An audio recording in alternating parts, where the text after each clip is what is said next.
बसमधील प्रवाशाच्या सतर्कतेमुळे देवपूर पोलिसांनी चोरीचा गुन्हा उघडकीस आणत 2 महिलांना घेतली ताब्यात। प्रवासादरम्यान सतर्क राहणे किती महत्त्वाचे आहे याचा प्रत्यय एका बस प्रवाशामुळे आला। धुळे येथील देवपूर पोलिसांनी 2 महिलांच्या विरोधात चोरीचा गुन्हा दाखल करून त्यांच्याकडून रोख रक्कम हस्तगत केली आहे। फिर्यादी शिवाजी राजाराम पाटील वय 70 राहणार दाऊळ मंदाणे तालुका शिंदखेडा हे नंदुरबार धुळे बसने प्रवास करत होते। सोनगीर येथून 2 महिला बसमध्ये बसल्या आणि त्यातील एक महिला फिर्यादींच्या शेजारी बसली। नगाव चौफुली देवपूर धुळे येथे पोहोचताच त्या महिलेने फिर्यादींची बॅग उघडून त्यातील 4,09,500 रुपये रोख रक्कम दुसऱ्या महिलेच्या हवाली केली। मात्र या घटनेवर त्याच बसमध्ये प्रवास करत असलेल्या मोहित समाधान पाटील याने बारकाईने लक्ष ठेवले होते।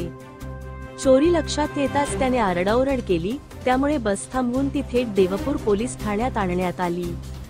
महिला पोलिसांनी दोन्ही महिलांची व त्यांच्या बॅगांची झडती घेतली असता संपूर्ण चोरीची रक्कम हस्तगत करण्यात आली। या प्रकरणी पदमा राहुल शेट्टी वय 20 आणि अक्षया राजन शेट्टी वय 20 दोन्ही राहणार चिखलठाणा औरंगाबाद यांच्या विरोधात गुन्हा दाखल करण्यात आला आहे। ही कारवाई पोलीस अधीक्षक श्रीकांत दिवरे, अप्पर पोलीस अधीक्षक किशोर काळे, उपविभागीय पोलीस अधिकारी राजकुमार उपासे आणि पोलीस निरीक्षक धनंजय पाटील यांच्या मार्गदर्शनाखाली करण्यात आली। या कारवाईत गणेश आघाव तसेच शोध पथकातील मिलिंद सोनवणे, प्रवीण पाटील, भटेंद्र पाटील, राहुल गुंजाळ, वसंत कोकणी, सौरभ कुटे, नितीन चव्हाण तसेच महिला पोलीस हवालदार शिरसाट आणि धोबी यांनी महत्त्वाची भूमिका बजावली। देवपूर पोलिसांच्या या तत्पर कारवाईमुळे प्रवाशांच्या सुरक्षेसाठी पोलिसांचे महत्त्व अधोरेखित झाले आहे।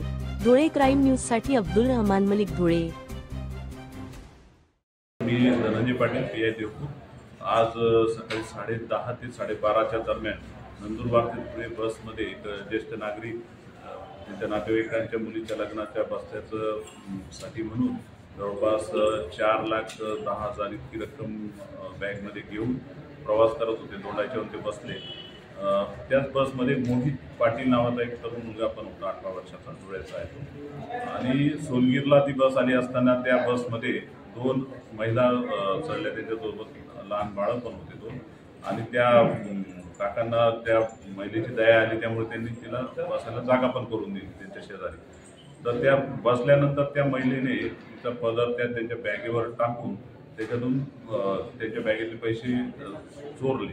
आणि ते चोरत असताना त्या मोहित पाटील नावाच्या तरुणाच्या ते लक्षात आलं। त्यांनी लगेच त्या बाबतीत आरडाओरड केला की पैसे काढत आहे, पैसे चोरत आहे म्हणून। त्यामुळे तिच्यासोबतच्या दुसऱ्या महिलेकडे त्यांनी त्या बॅगेतले काही पैसे लंपास केले होते। जवळपास 4,10,000 रुपये इतकी रक्कम त्यांनी चोरली। ती बस तशीच देवपूर पोलीस स्टेशनला आणण्यात आली। देवपूर पोलीस स्टेशनला आणल्यानंतर पुढील चौकशीमध्ये त्या महिलांच्या झडतीमध्ये ते 4,10,000 रुपये रक्कम मिळाली। आणि त्या मोहित पाटील या तरुणाच्या सतर्कतेमुळे त्या ज्येष्ठ नागरिक काकांचे पैसे वाचलेले आहेत आणि ताबडतोब गुन्हा हा निष्पन्न झालेला आहे। त्याच्यामध्ये त्या 2 महिला या सराईत गुन्हेगार असल्याचे वाटत आहे। अजूनही त्यांच्यावर गुन्हे दाखल असू शकतात, तर त्याबाबत अधिक तपास करणे चालू आहे। समाधान, मी दोंडेच्या ते धुळे बसने ट्रॅव्हल करत होतो। तर सोनगीरपासून त्या 2 महिला चढल्यात आणि ते चढताना मला डाऊट आला त्यांच्यावर। तर मी उभं होतो कंडक्टरच्या बाजूला। तर त्या बॅगेमध्ये नाही हात टाकत होते। तर मला वाटलं, संशय आला त्यांच्यावर। मी कंडक्टरला सांगितलं, कंडक्टर म्हणे बघू म्हणे।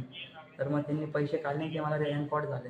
तर मग मी तेव्हाच जागेवर बस थांबवली, मध्ये रडायला लागलं बाहेर। मग तिथून आम्ही देवपूर बस स्टँडला बस थांबवली, तर कोणीच आलं नाही।